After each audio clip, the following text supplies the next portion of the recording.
Baik.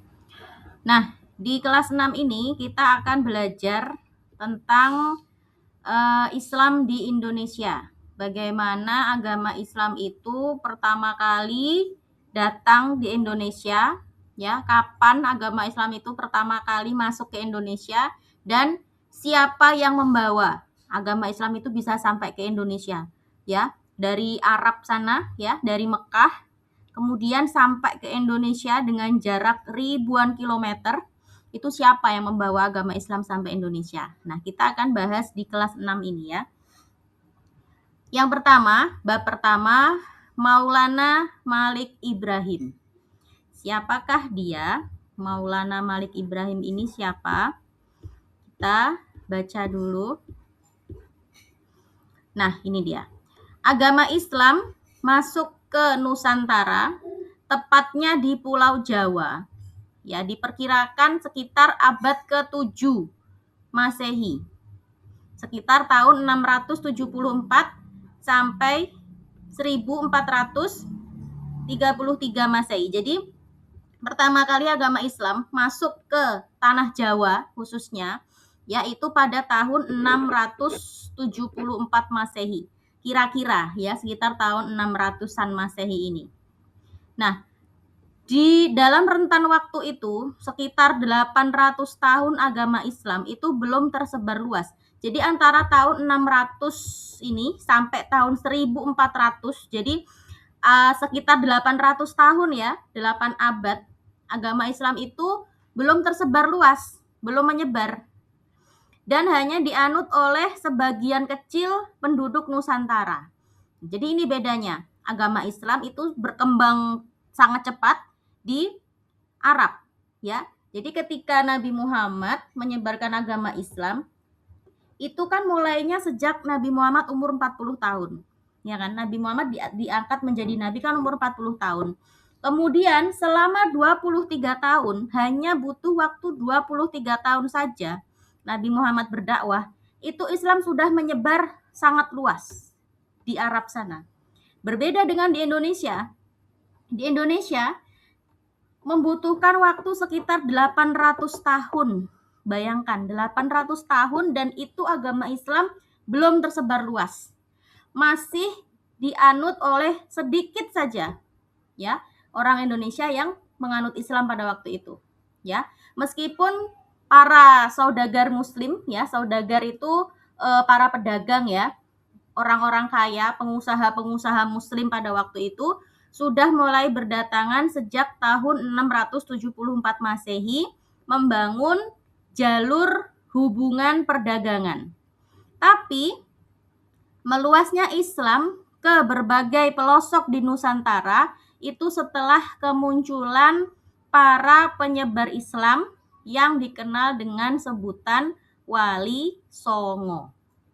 Ya, jadi yang menyebarkan Islam ya di Pulau Jawa itu ada 9 orang ya, 9 orang soleh itu yang kemudian lebih dikenal dengan nama Wali Songo. Wali Songo itu siapa? Ya, ulama-ulama ketika itu ya yang dikenal luas ilmu agamanya ya, kemudian mereka ini berdakwah menyebarkan agama Islam di seluruh penjuru Nusantara, khususnya di Pulau Jawa. Ya. Wali Songo berasal dari dua kata, yaitu wali dan songo atau sanga. Sanga. Songo itu artinya 9 bahasa Jawa. Ya, Najla bisa bahasa Jawa enggak? Wali 9. Karena songo itu artinya 9 ya. Nah, istilah Wali Songo ini dikaitkan dengan lembaga dakwah yang berisi tokoh-tokoh atau orang-orang yang menyebarkan Islam, ya, mengembangkan Islam secara terorganisasi pada abad ke-15 dan 16 Masehi. Jadi Wali Songo ini dalam kurun antara tahun 1400-an sampai 1600-an pada waktu itu. Ya, sekitar 200 tahun kiprahnya Wali Songo itu. Nah, para penyebar Islam yang disebut Wali Songo itu jumlahnya ada 9. Ya, jadi jumlahnya ada 9 ya, makanya kenapa disebut dengan Wali Songo, Wali 9. Yang pertama ada Maulana Malik Ibrahim, Sunan Ampel, Sunan Giri, Sunan Bonang, Sunan Derajat, Sunan Kalijogo, Sunan Kudus, Sunan Muria, dan Sunan Gunung Jati. Nah, ini ada lagunya ini. Lagunya dulu sempat viral di Indonesia. Lagunya gimana ya? Saya lupa. Tapi dulu lagunya sempat viral di Indonesia, Wali Songo ini. Nih ya, jadi ini dia 9 orang yang dikenal sebagai Wali Songo. Mereka ini menyebarkan agama Islam di Pulau Jawa. Nah, berkat 9 orang ini, ya 9 orang soleh ini, agama Islam menyebar dengan cepat di Pulau Jawa. Nah, sedangkan di luar Jawa, pada abad ke-17 dan 18, muncul para tokoh yang berperan dalam mengembangkan agama Islam. Jadi kalau Wali Songo itu di tanah Jawa pada abad ke-15 dan 16 Masehi, berarti sekitar tahun 1400 sampai 1600 ya. Kalau di luar Jawa itu mulai berkembang sekitar tahun 1700 sampai 1800-an. Ya. Tokoh-tokohnya siapa yang di luar Jawa itu? Ada Hamzah Fansuri, ada Syekh Nuruddin Ar-Raniri, ada Syekh Abdul Rauf Al-Singkili, Syamsuddin Al-Sumatrani, nah, karena dia tinggalnya di Sumatera, di Aceh. Kemudian Sultan Alauddin Al-Makassari, berarti dia di mana? Di Makassar. Syekh Yusuf Al-Makassari, nah tinggal di Makassar juga di Sulawesi. Ada Syekh Abdul Somad Al-Falembani, karena dia di mana? Di Palembang.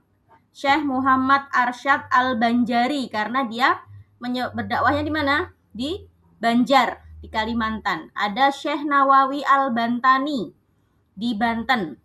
Nah, ada juga di NTB, di Nusa Tenggara Barat, ada tokoh-tokoh penting yang mengembangkan Islam seperti Syekh Abdul Ghani Al-Bimawi, ya, karena dia di mana dakwahnya?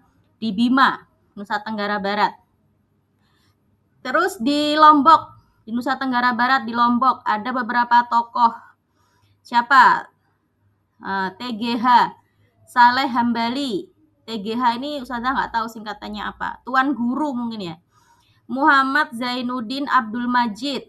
Ada Tuan Guru Ibrahim Al-Halidi dan tokoh-tokoh lainnya. Nah, jadi itu ya. Mulai dari abad ke-17 sekitar tahun 1700 sampai 1800 di luar Pulau Jawa itu juga muncul tokoh-tokoh yang menyebarkan agama Islam. Jadi tidak hanya di Jawa saja. Kalau di Jawa dikenal dengan Wali Songo, kalau di luar Jawa tadi ada nama-nama tadi itu ya. Nah, kemudian kita lanjutkan. Yang pertama kita akan membahas tentang siapa itu Maulana Malik Ibrahim. Ya. Yang pertama, Maulana Malik Ibrahim itu disebut juga dengan Sunan Gresik. Karena apa? Karena dia ini berdakwahnya di daerah Gresik sana, di Jawa Timur, di Gresik dekat Surabaya. Ya. Berasal, nah ini bukan orang Indonesia ya. Dia ini asalnya dari Persia, dari Iran sana, dari negeri Persia. Kemudian dia datang ke Indonesia. Nah, dia ini di masyarakat dikenal dengan nama kakek bantal. Kenapa disebut dengan kakek bantal? Ustazah nggak tahu. Tapi pada waktu itu orang-orang di masyarakat sana itu menyebut Maulana Malik Ibrahim ini dengan sebutan kakek bantal. Nah, silsilah keturunannya ya, buyut-buyutnya, kakek neneknya dulu itu tersambung dengan Nabi Muhammad. Jadi beliau ini masih keturunan Nabi Muhammad melalui Fatimah Az-Zahra dan Ali bin Abi Thalib dari jalur Husain. Jadi Sunan Maulana Malik Ibrahim ini masih cucunya Nabi Muhammad. Ya, kalau ditarik garis dari kakek neneknya yang dulu itu nanti ketemunya di Husain bin Ali, ya. Cucunya Nabi Muhammad itu ya. Nah, pada tahun 1371 Masehi, Maulana Malik Ibrahim ini datang ke Pulau Jawa dengan saudaranya Maulana Mahpur Sayyid Yusuf Mahrabi, dan 40 orang lain. Mereka datang dari mana? Dari Persia, dari Iran sana. Mereka datang ke Pulau Jawa untuk menyebarkan agama Islam sambil berdagang. Nah, jadi orang-orang Islam itu, ulama-ulama Islam kita ini, ya, ketika berdakwah menyebarkan agama Islam, ini tidak dengan kekerasan, tidak dengan paksaan, ya. Tapi mereka bagaimana caranya? Dengan cara berdagang. Jadi mereka datang sebagai pedagang, ya. Mereka berinteraksi dengan orang-orang sekitar, dengan warga sekitar, berjualan, ya, berjualan dengan warga sekitar. Nah, kemudian lama-kelamaan ada yang menikah dengan warga sekitar, kemudian punya anak, ya, punya cucu. Akhirnya mereka menyatu, ya. Orang-orang yang dari Persia tadi akhirnya kemudian menyatu dengan warga lokal. Nah, dari situlah akhirnya mereka berdakwah, ya. Jadi orang-orang tadi itu datang ke Jawa tidak dengan cara berperang, ya, tidak dengan cara memaksa, ayo masuk Islam, nanti kalau nggak masuk Islam, kalian nggak mau masuk Islam, tak bunuh semuanya. Nggak seperti itu, ya. Caranya dengan apa? Dengan berdagang. Nah, di mana tempat yang pertama kali dituju adalah di Desa Sembalo, di dekat Desa Leran. Ini ada di Kabupaten Gresik, ya, ada di Gresik. Gresik itu dekat sama Surabaya, ya. Udah pernah belum ke Surabaya? Ya, di Jawa Timur, ya. Jadi tempat yang dituju pertama kali oleh Maulana Malik Ibrahim ini adalah di Gresik, di sebuah desa yang bernama Desa Sembalo. Nah, lokasinya itu tidak jauh dari makam Fatimah binti Maimun. Fatimah binti Maimun ini siapa? Fatimah binti Maimun adalah ditemukan makamnya pertama kali di kota Gresik, ya. Nah, karena ini tahun dia meninggalnya, Fatimah binti Maimun ini meninggalnya tahun 1082 Masehi, ya. Jadi jauh lebih dulu ada makamnya Fatimah binti Maimun ini di Gresik sebelum Maulana Malik Ibrahim datang. Jadi tiba-tiba, ya, di situ ada makam. Di makamnya itu ada tulisan namanya Fatimah binti Maimun. Nah, karena namanya ini nama Islam, berarti apa? Berarti tandanya di situ sekitar tahun itu sudah masuk, Islam itu sebenarnya sudah masuk jauh, ya.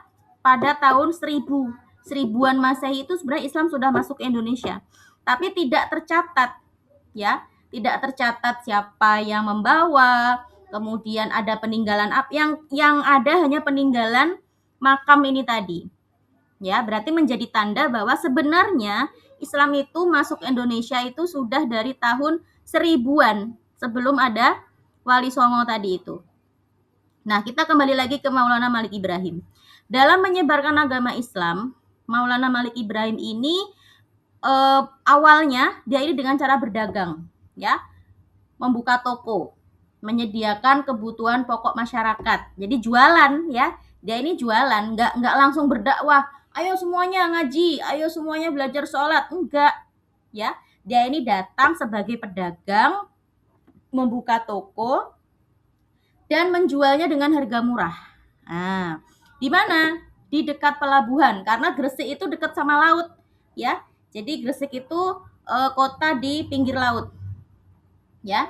Nah, siapa tadi, Sunan Gresik tadi itu dia berdagang, membuka toko dan menjualnya dengan harga murah. Nah, akhirnya masyarakat suka, ya, masyarakat menerima kedatangan Sunan Gresik tadi itu, ya. Akhirnya terjadi interaksi antara Sunan Gresik dan warga sekitar. Nah, dia juga belajar bahasa setempat karena dia bukan orang Indonesia, ya. Dia kan orang Iran tadi, ya, orang Persia. Kemudian dia belajar bahasa setempat, belajar bahasa Jawa. Untuk apa? Supaya gampang ngobrolnya sama warga sekitar, ya. Nah, karena orangnya baik tadi, ya, orangnya pandai bergaul, orangnya disukai oleh masyarakat, akhirnya dakwahnya ini lumayan cepat, berkembang, ya. Dia bisa menyesuaikan diri dengan masyarakat, ya. Bahkan dia menjadi penengah, ya, menjadi juru damai atau penengah, ya, apabila menemui ada masyarakat yang berselisih. Kalau ada warga yang punya masalah gitu ya, berselisih. Nah, si siapa tadi? Maulana Malik Ibrahim ini tadi yang menjadi penengah. Nah, kemudian dia mendapatkan kepercayaan dari masyarakat. Sehingga dalam waktu singkat, ya, banyak orang yang akhirnya mau masuk Islam. Nah, jangan dibayangkan orang-orang dulu itu sama kayak sekarang. Orang-orang Jawa dulu itu, ya, seperti orang jahiliyah kalau di Arab. Jadi mereka itu nggak mau mandi, ya, nggak mau menjaga kebersihan gitu ya. Nah, akhirnya diajari berwudu, diajari caranya bersuci, ya. Kalau habis buang air kecil itu harus disucikan, ya. Kalau habis buang air besar, ya, diajari cara berwudu, diajari mandi seperti itu. Dan kalau orang-orang zaman Jawa zaman dulu itu, ya kan, pernah nggak lihat film-filmnya zaman dulu? Yang perempuan itu nggak pakai baju kayak kita ini, tapi pakainya kayak cuma menutupi dada, jadi bagian dada ke atas itu terbuka. Nah, itu pakaian orang Jawa zaman dulu tuh seperti itu. Yang laki-laki juga sama, mereka cuma pakai bagian dada ke atas itu terbuka, nggak pakai baju.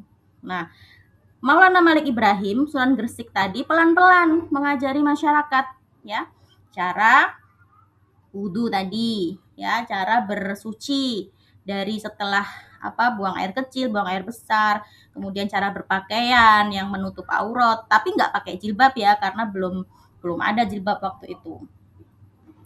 Nah, dalam kesehariannya, Maulana Malik Ibrahim juga tidak langsung menentang secara tajam agama yang sebelumnya dianut oleh masyarakat. Jadi orang zaman dulu itu, orang Jawa zaman dulu itu mereka nggak punya agama dulunya. Mereka ini menganut apa? Animisme, dinamisme. Jadi mereka ini percaya pada kekuatan alam, ya. Mereka belum punya agama waktu itu. Bahkan agama Hindu, agama Buddha pun mereka belum beragama, ya. Mereka percaya pada kekuatan alam, percaya bahwa gunung itu ada yang menjaga. Pohon yang sudah besar tua itu di situ ada penjaganya. Mereka percaya pada kekuatan-kekuatan alam seperti itu ya. Nah, Sunan Gresik tadi nggak langsung menentang, nggak langsung mengkafirkan, nggak langsung memberantas, ya. Karena apa? Karena kalau langsung diberantas, kalau langsung dimusuhi, ya orang-orang tadi justru akan lari, ya kan? Nggak mau mereka masuk Islam. Tapi bagaimana caranya? Dia berusaha menyampaikan Islam ini dengan cara yang baik, dengan cara yang santun, dengan cara yang ramah.